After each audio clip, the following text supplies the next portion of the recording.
한국종합기술 2024년 1분기 실적을 스루풋 회계로 분석하고 연말 매출까지 예측해 보도록 하겠습니다. 매출은 전년 동기 대비 27.9% 증가했고 영업이익은 스루풋 손익상으로는 73.3%가 감소했습니다. 영업 적자가 나옵니다. 계약자산 회전율은 1.9회전으로 산출되고요. PBR은 0.36으로 매우 낮은 수준입니다. 구독, 좋아요 부탁드리고 필요하시면 1.5배속을 보시기 바랍니다. 한국종합기술은 쓰레기 소각장과 연루된 그런 업체로 인지가 돼서 관심이 있었는데 뉴스 검색을 한번 해봤어요. 주한미군 발주공사 입찰 단합 건설사 7곳, 과징금 9억 원. 박은평 기자가 더 팩트에서 올해 2월 7일 날 보도한 내용입니다. 식당에서 제비뽑기로 순번정에 공사 나눠먹기로 담합. 여기 7개 건설 한 중견건설 회사 정도 되겠는데 서광종합개발, 성버건설산업, 신우건설산업, 우석건설, 유일엔지니어링, 율림건설, 한국종합기술이 맨 뒤에 나오긴 합니다만은 시정연명과 함께 과징금 9억 2,900만 원을 부과한다고 7일 밝혔다. 그래서 그 한국종합기술도 거의 뭐 다들 똑같이 비슷하게 1억 6천만 원을 그 과징금을 그 부과받았습니다. 주한미군을 대상으로 하는 시설유지보수 공사 입찰 시장에서 경쟁을 회피하고 안정적으로 공사를 수주하자는 공감대 아래 2016년 8월 식당에서 모임을 갖고 담합을 시작했다. 뭐 동일 업종마다 이런 사례가 우리나라는 잘 하죠. 그 담합이 뭐 나쁜 거냐? 공정위 입장에서는 공정 경쟁이 아니니까 나쁜 거죠. 한국종합기술 본점이 경기도 하남시 덕풍노동. 그 여기 그 덕풍 시장이라는 데를 한번 가본 적이 있어요. 그 뭐 먹거리 있다고 해가지고. 그리고 지점이 서울 강동구 상일로 6길 21에 있는데 요게 보니까는 지점 인근에 삼성 그 옛날 엔지니어링 ENA가 있어요. 혹시 그 삼성 엔지니어링에서도 뭔가 하청을 받는 게 있는가 그런 생각도 좀 해보게 됩니다만은 단합 증거로 그 기자가 1, 2라운드에서 순번표 뭐 이렇게 한 거를 보여줬고 또 2017년 그 7월에 작성한 3, 4라운드 순번표 요때는 수기로 했는데 요때는 그래도 타이핑을 해가지고 뭘 어떻게 정하는 모양이에요. 그죠? 요건 좀 구시대적이고 요거는 조금 컴퓨터 가지고 뭘 작성한 모양이네요. 요 순번표 해가지고 뭐 어떻게 하는 건지 잘 모르겠습니다만 어쨌든 이런 기업인데 자 봅시다. 그 스루폿 1분기 아니 원가회계 손익으로서 매출이 853억 원으로서 2023년 동기보다 27.9% 증가했고요. 계약 자산은 7%가 증가했습니다. 그리고 매출 원가가 더 높게 증가했기 때문에 매출 총이익이 11.5% 감소했고요. 매출 총이익률은 4.4% 떨어졌어요. 판매 관리비가 6.8% 감소시켰습니다만은 영업이익은 7억 1,700만 원 나왔습니다. 영업이익이 42.7%가 감소했어요. 요게 계약 자산을 스루풋 관점에서는 포괄 제공으로 보기 때문에 적자가 나오는 거는 뻔합니다. 이 정도는 손익분기점 수준으로 결산이 됐다고 볼 수 있겠어요. 그래서 한국종합기술은 전국 쓰레기 소각장의 지자체로부터 거의 수의 계약을 받는 기업으로 소문이 나 있습니다. 그들의 소각로 설계 기술이 높다는 의미인가 아니면 사업 이익을 위해 여야 불문하고 야합을 하고 있는 것인지 뭐 인천시에도 뭐 이쪽이 많이 그 관여를 하고 있다는 뉴스도 언뜻 봤고 소각장 반대하는 주민들의 공공연히 한국종합기술을 거론을 하고 있습니다. 뉴스를 찾아보면은 소각 폐기물인지 아니면 태우지 않은 폐기물인지 잘 표현이 안 돼 있습니다만 폐광에 매립하면 된다는 그 한국종합기술의 임원의 어떤 그 발언 내용도 찾아보면은 뉴스에 검색이 됩니다. 스루폿 회계로 분석한 결과는 매출에 비례하는 매출 변동비는 62.8%나 크게 증가했어요. 그래서 그 갭이 매출 증가율하고의 갭이 플러스 34.9%입니다. 이러면은 그 재료비 및 외주비 가격이 매우 크게 상승했다 이렇게 볼 수 있겠죠. 스루풋 금액상으로는 11%가 증가했습니다만은 스루풋률은 8.9% 하락했고 운영 경비가 6% 증가해가지고 TOE 생산성은 0.99 전년보다 실적이 조금 좋아졌습니다만은 영업 손실 7억 4,900만 원, 전년도에는 스루풋 손익상으로는 28억 원 적자였어요. 그래서 원가 회계 영업 손익과는 14억 6,600만 원이 더 적은 수치입니다. 그래서 이 회사는 그 재고 관리를 안 하기 때문에 계약 자산을 스루풋 관점에서는 포괄 제공으로 인식을 해서 이거를 그 매출원가 계산하는데 이 활용을 합니다. 적용을 하는데 계약 자산이 27억 2,900만 원 증가했다는 거.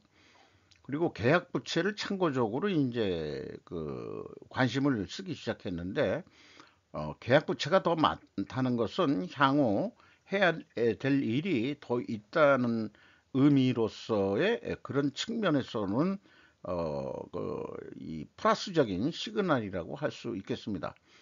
그래서 수주사항을 보니까 현재 계약 잔액이 7,100억 원이 있는데 어, 이 완성 공사액이 834억 원이에요.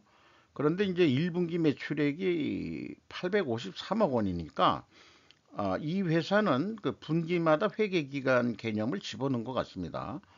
그런데 이제 그 이 수주 사항에 대해서도 이 상세하게 이렇게 그 분야별로 설계, 감리, 공사 했는데 이 회사는 원래 설계를 전문으로 하는 회사 같아요. 공사 감리도 나가지만은 그러니까 이 뭐 쓰레기 소각장을 하는데 자기네들이 직접 시공하지는 않는다는 얘기죠. 물론 공사도 하긴 합니다만은 주로 이 그쪽의 그 이 핵심은 설계인 것 같습니다. 어쨌든 그 갭이 한 18억이 나오는데 계약 자산 증가액 매출액이 더 많았으니까 그 27억이 아까 그 이게 계약 자산이 증가했죠. 그러면은 얼추 뭐 계약 자산 증가액만큼 매출액이 더 늘었다. 이렇게 이제 해석을 해볼 수 있겠습니다.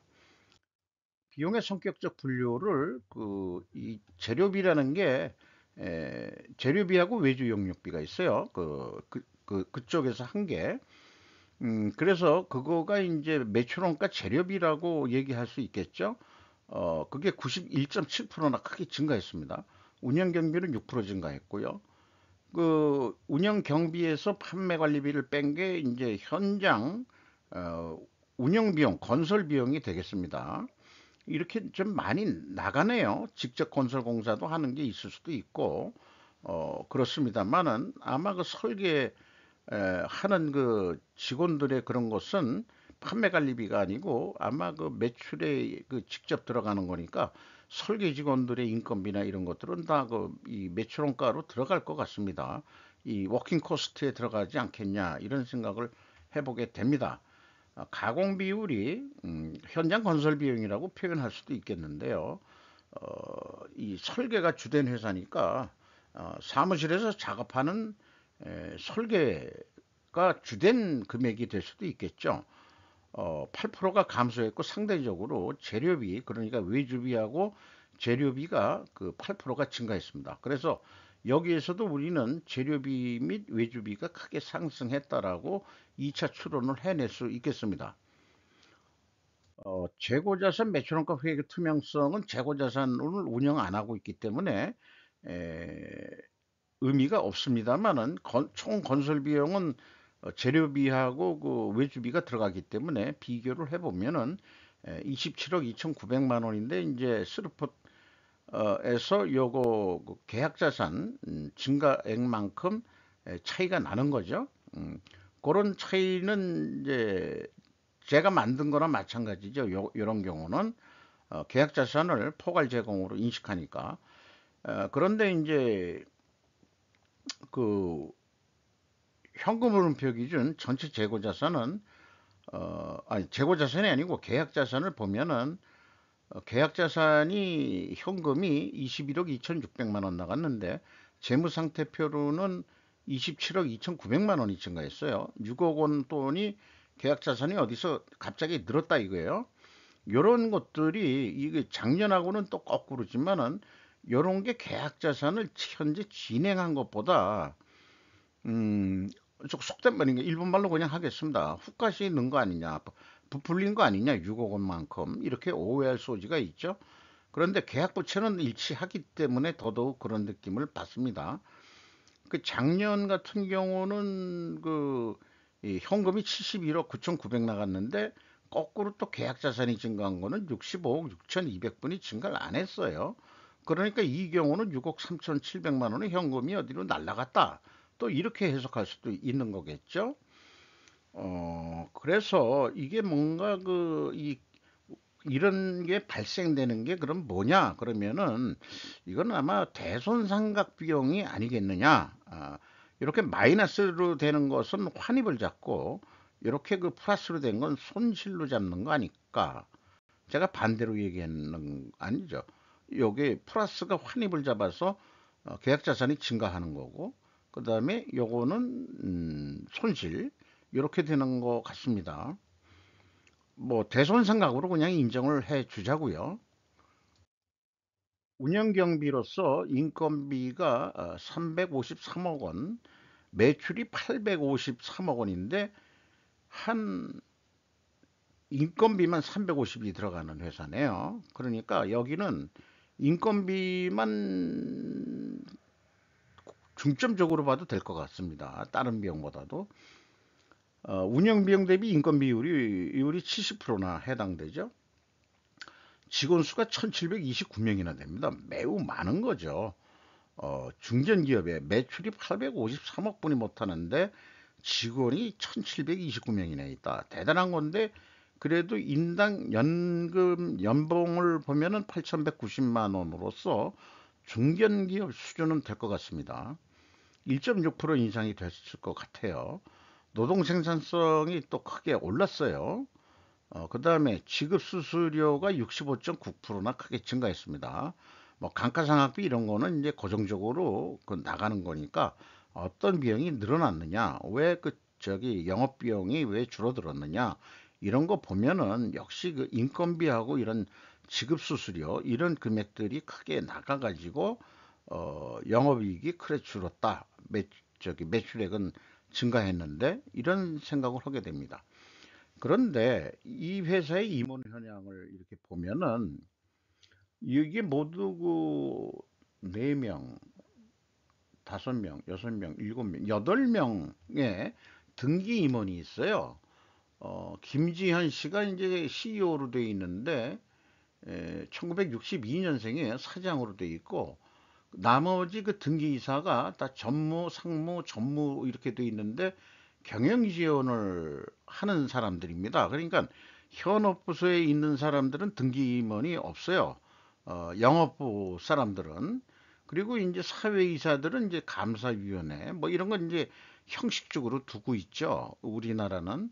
여기 감사위원으로 돼 있는 사람은 뭐 서울대학교 법과대학 졸업을 했는데 이런 데 보면 대부분 무슨 뭐 판사계통 뭐 이런 거로 출신들이고 뭐 이게 삐까번쩍한 뭐 이런 사람들을 좀 모셔오는 거죠. 세 명이 다 감사위원인데 비상근이지만은 등기는 다 한 사회이사다. 그런 얘기가 되겠어요. 우리나라에 뭐 거버넌스 할 때 이제 이사회 이런 거 할 때 필요하니까 이분들은 그냥 1년에 한 번 와가지고 보수 좀 받고 실제 감사 역할을 하는지 안 하는지는 잘 모르겠습니다만은 경영지원 임원층만 모두 등기 임원이고 영업 등 사업 임원들은 모두 비등기라는 것이 독특하다. 건설업 출신의 증언에 의하면 비자금 확보 방법으로 직원 수의 호수 직원이 많이 있다는 것이다. 즉 인건비 처리로 비자금을 형성한다는 말이다 하는 거를 건설회사 출신이 이 경영지원팀에 있던 경험이 있으니까 너무나 잘 알 거예요. 지금 옛날 얘기인데 지금도 변한 거 없을 거다. 그런 얘기를 합니다. 그래서 이 853억 원 1분기 하는 회사의 임원들을 보면은 야, 난 이런 경우 처음 봅니다. 이게 35명이나 돼요. 다 전무, 상무, 상무 뭐 이런 급인데 여기 보면은 뭔 타이틀들을 다 붙여줬어요. 근데 여기에서 이제 제가 관심 있는 것은 쓰레기 소각장이니까 여기 보면은 에너지 플랜트 이런 거하고 관련이 있을 수 있죠. 소각장 하게도 그 나오는 열 가지고 그 전기 발전도 할 수 있으니까 에너지 플랜트 1, 2, 3부장이 있고 환경 신성장 부서장 뭐 이런 환경자 붙여진 거 여기도 또 에너지 플랜트 본부장이 있고 그 다음에 플랜트 1부장, 2부장, 3부장까지 있고 뭐 상하수도도 하고 토목도 하고 뭐 이렇게 돼 있어요. 이렇게 많은 사람들이 제 생각엔 그래요. 35명이나 대거 임원직함으로 이제 명함을 찍어가지고 임원들이 생존을 위해 전부 영업사원으로 뛴다는 느낌을 지울 수가 없습니다. 그러니까 자기도 뭔가 이거는 네가 수주를 따와서 네 월급 가져가 이런 식의 비즈니스 경영을 하는 거 아닐까 하는 생각이 있어요. 그럼 죽기 살기로 뛰어야죠. 그 타이틀은 줬으니까. 입사 재직기한데 요거 입사일을 다 써놓은 것 같아요. 입사일을. 어, 그래서 참 독특한 회사다. 그런데 요 밑에 신규 임원으로 그 하병규 씨가 이제 신규 임원으로 상무가 됐는데 적용 내조 부분 퇴임하신 분이 있는데 박상준 씨라고 부사장급이었는데 미등기니까 쉽게 뭐 나가시오 들어오시오 뭐 다 할 수 있겠죠. 그러니까 박창성 씨란 분이 1962년생인데 적용 내조 부서장이었는데 이 사업이 별로 안 좋았던 모양이죠. 그러니까 아이고 형님 나가주세요. 62년생이면 아까 사장하고 나이가 같네. 용산 공고 출신이 사장이세요. 딴 사람들은 다 대학교 나왔는데 재미있는 회사이기도 할 것 같습니다. 음, 공고 출신이 사장이고 나머지 대학교 나온 애들은 전부 다 그 밑에 있는 그런 또 구조를 가지고 있구만요. 어, 뭐, 그 또 성공 사례도 뭐 들어갈 만 하겠는데요. 어쨌든 예, 선입감 이미지가 좀 안 좋아가지고 어, 생산성에 대한 정리한 거 요거 그냥 넘어가고요. 경영평가 지표로서 계약자산 회전율이 1.9회전으로 상승했고 슬픈율이 하락했으면은 제조업에 그 적용되는 것처럼 역방향이면 분식회계 개연성 가정을 적용해 보기로 합니다. 그리고 이자 부채 레버리지율은 뭐 변함이 없어요. 13.3%. 저기 부채가 그렇게 많지는 않습니다. 현금 버퍼도 뭐 나름대로 가지고 있고 이 정도 50% 이상이면 아주 튼튼히 돈을 가지고 있는 겁니다. 근데 문제로 보이는 것은 매출 채권 수금 속도는 빠른데 매입 채무는 그 협력업체한테 돈 주는 거 아니에요? 이게 조금 증가했긴 했습니다만 돈을 너무 늦게 주는 이 갭이 크면은 분명히 불만 세력이 이 협력업체에서 뭔가 그 찔르는 내용들이 나올 거예요. 이렇게 돈을 3개월에 0.9회전이면 1회전이라고 합시다.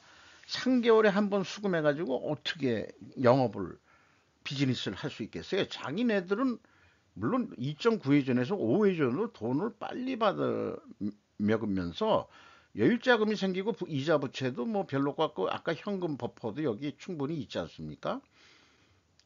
그러면은 돈을 빨리빨리 줘야지. 요런 게 이제 중견기업이면서도 모범적이지 않은 거. 중소 그러니까 협력업체하고의 공생관계 이런 거로는 좀 거리가 먼 기업으로 보입니다. 이런 데하고는 거래 안 하는 게 좋죠. 작년에는 0.4위전뿐이 안 됐어요. 아주 돈을 안 주려고 작정을 거는 그런 기업인 것 같아요. 배짱이 아니면 이 돈을 관리하는 그 회계 재무 애들의 나쁜 놈이 하나 있든지 둘 중에 하나일 겁니다. 임원층들이 전부 다 경영 지원하는 애들이니까 그 실파워들은 경영 지원하는 애들이 실파워가 있고 나머지 비등기 뭐 전무든 부사장이든 타이틀을 붙여줬어도 영업소원이나 마찬가지일 것 같습니다. 그런 기업으로 인식이 되네요. 듀퐁 ROI 경영진의 그 평가 지표로 이용해도 좋을 것 같은데 1.8%에서 0.5%로 그 개선이 된 거죠. 네, 개선이 됐어요. 1.3%. 이 듀퐁 ROI로는 그렇습니다. 개선이 좀 됐죠. 영업 적자가 좀 줄었으니까. 그리고 이제 아까 드린 거는 여기 역방향 여기에 해당하겠어요. 어, 회전율은 상승했고 수르픈율은 하락했고 역방향이고 그러려면 입증하려면은 원재료 및 이 외주비 가격 자기네들은 엔지니어링만 하고 뭐 하청에서 전부 다 외주비로 주는 거니까 그런 그러니까 원재료 가격은 외주비까지 들어간다고 이제 봐야 되겠죠. 하락하고 인하 또 수주 판매 가격에도 인하됐어야 된다. 근데 그 필연적으로 존재할 다른 증거 그런 게 있어야 되는데 설계감리 공사업체의 다른 결과는 마땅히 선택할 결과가 없다. 찾을 수가 없다. 그 뭐가 투명 입증을 하는데 그 한국 정확기술을 위해서 어떤 증거를 찾을 수 있겠느냐. 투명성에 대해서 제조업이면 수량으로 재고 회전율을 한 번 해서 그거로 하면은 그게 다른 결과의 증거가 된다. 이렇게 얘기하는데 이 설계 감리를 주로 하는 회사에는 뭘 해야 될지 잘 모르겠습니다. 그래서 원재료 가격이나 뭐 이런 것들은 그 단가 추이는 해당 업소보다 다 표기를 안 했어요. 이게 솔직히 알 방법이 없습니다. 자기네들은 엔지니어링 회사라고 해가지고 그래서 이제 매출 실적을 그냥 이 칸에다가 좀 해봤는데 요런 거는 좀 그 우리가 상식적으로 아 설계 건설 설계가 이런 분야가 있구나 하는 거로는 좀 이 식견을 높이는 데 도움이 될 것 같아요. 수자원 쪽에 작업이 있고 상하수도, 플랜트, 국토계획, 환경, 설계, 기타, 설계, 종합 뭐 이렇게 해가지고 설계가 393억 원으로서 매출 비중이 46.15%고 감리가 25.63%, 시공이 26.03%, 기타가 있어요. 그래서 100% 해서 853억 원의 매출이 일어났다. 그러면 작년도 실적에 대해서 22.6%뿐이 진도가 안 했으면은 이거 계속 그 내려갈 거 아닌가 이런 생각을 해봐요. 그냥 단순 곱하기 넷 하면은 작년도 실적의 90% 선뿐이 못할 것 같다. 이런 느낌을 받습니다만은 계획할 때는 제가 뭐 판매 계획 게임이라고 얘기를 좀 해볼 수 있겠는데 좀 도전적인 목표를 잡는 거로 계획을 해봤습니다. 뒤에 가서 말씀드리는 거로 하고 그래서 이 지금까지 이게 원자재 및 그 외주비 뭐 이런 거 상승 추론 뭐 이런 것들을 하는 이유는 기업이 결국 손익을 내는 데는 원재료 및 그 이 매출에 변동하는 변동비 성격 이런 게 올라갔냐 내려갔냐 그다음에 이제 경비가 또 어떻냐 그다음에 이제 판매 가격을 높게 받았냐 적게 받았냐 핵심은 그거 아니겠어요? 그러니까 그런 면을 그 중점적으로 제가 다루고 있는 거죠. 근데 입증은 불가합니다. 저기 이 반증을 하려고 그러면 재료비 및 외주비 가격이 하락해야 되는데 여기 손익계산서하고 비성분에 추론한 거하고는 반대 추론이 나오니까 아, 이 상승한 이, 이 상승을 했으니까 그래서 반증 추론은 하락을 해야 되기 때문에 이런 게 모순이 되죠. 수주 가격도 그 하락을 해야 되는데 그것도 확인할 방법은 없죠. 그러니까 입증은 안 된다. 투명 입증은 좀 잘 안 된다. 이렇게 얘기할 수 있겠어요. 요거는 그냥 참고해 주시고요. 그 스루풋은 이 매출 재료비하고 운영 경비하고 따로따로 손익을 예측해낼 수 있다. 이런 거를 말씀드리는 거고, 어, 그 한 330% 도전적으로 어, 1 더하기 300이면 4배 하는 건데 330, 좀 더 노력해 보자. 그래서 3,639억 원 해보는 거로 요렇게 했을 때 남는 돈이 얼마냐? 어, 3,660억 할 때 49억 남는다. 근데 2%만 더 노력하면 한 88억 남는다. 계약 자산이 한 7% 증가하는 거로 봤어요. 그런데 줄이면은 적자가 날 겁니다. 계약 자산이. 실질적으로는 스루프상으로는 적자였기 때문에 전환이익으로 330%, 그랬을 때 이제 3,750억 더 많이 하게 돼 있습니다. 이렇게 해보고 재료비 쪽으로 했을 때 그냥 330% 하면은 손익 그 분기점 산식 말고 요 매출 재료비 산식으로 해서 스루프율 그대로 가져가면은 한 3,670억. 그래서 이제 어느 거로 할 거냐? 도전적으로 한번 해보자. 3,750억으로 하면은 47억 남는다. 이 3,670억 하면은 적자기 때문에 이거로 어떻게 그 매출을 꼭 이렇게 해야 되겠다 이런 얘기고, 실적으로 그 이 계약자산 회전율이 7.4회전 할 것 같아요. 그러면은 여기 한 8회전 하면은 한 4천억 하면 한 224억 남는 거로, 스로프트 회계 기준이 약간 높게 산출이 되죠. 음, 그, 그 계약 자산이 그 증가가 되면은 제적 같으면은 좀 낮게 나오게 돼 있는데, 이 계약 자산은 계약 자산이 증가하면은 스로프트 회계도 증가하는 거로 다른 모양새를 보여주고 있습니다. 그게 이제 여기에 해당하는데, 예가가 높게 나올 경우 특별 원인 변동이 있다. 그게 계약 자산의 수익 인식 특성 아니겠느냐. 요거는 조금 더 나중에 연구해 가지고 다시 풀이를 해내야 될 것 같아요. 현금 재무지표로서 EAT 세후 현금 순이익은 38억 3,500만 원을 벌었습니다. 전년도보다 2.1% 감소했고요. EMS 영업활동으로 전체 유입된 돈은 61억이 들어왔고, FEM 최종 번 돈은 38억 8,300만 원을 벌었습니다. 에, 프리캐시 후로 채권자한테 3억 3,800 나갔는데, 이건 아마 이자 쪽 겁니다. 13.3%인데 이게 왜 이자율이 틀리냐 그러면은 아마 그 차입 기간이 짧아가지고, 요거 작년 경우에 13.3% 239억 원을 차입했었거든요. 그게 이제 1년 동안의 이자가 아니고 몇 개월 동안의 이자일 것 같고, 올해는 3개월 동안의 이자만 1.4%다. 이건 계약 기간 차이일 것 같습니다. 차입금 차이, 그 시기, 주주 잉여 현금으로는 이제 이익 배당인데 0.6% 동일하게 배당을 하고 있어요. 주가는 그 5,380원으로서 1,120원이 내려갔고, PBR은 0.36으로 떨어졌습니다. 한국종합기술홀딩스라는 데가 52.96%로 최대 지분을 가지고 있고, 근데 이 최대 주주의 최대 주주인 그 사람들은 개인이 아니고 김명수의 18인, 작은 독특한 회사예요. 인적 자본들이 모여가지고 그러니까 종합을 했네요. 기술자들끼리 모여서 우리 사업을 해보자.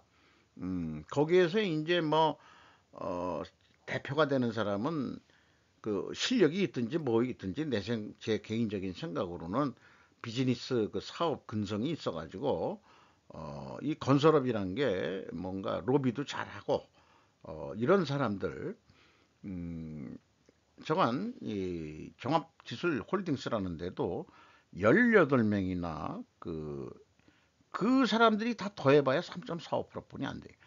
나머지 시장에서 다 그 저걸 그 자본금을 차입했다는 얘기인데, 그러니까 자본금 없이 만들어 가지고 이런 것은 어떻게 생각하면 협동조합 같은 성격 같은 그런 기분도 들어가네요. 어, 재밌는 회사입니다. 계속 추적을 해봐야 될 회사 같아요. 이상 마치도록 하겠습니다. 좀 길어졌네요.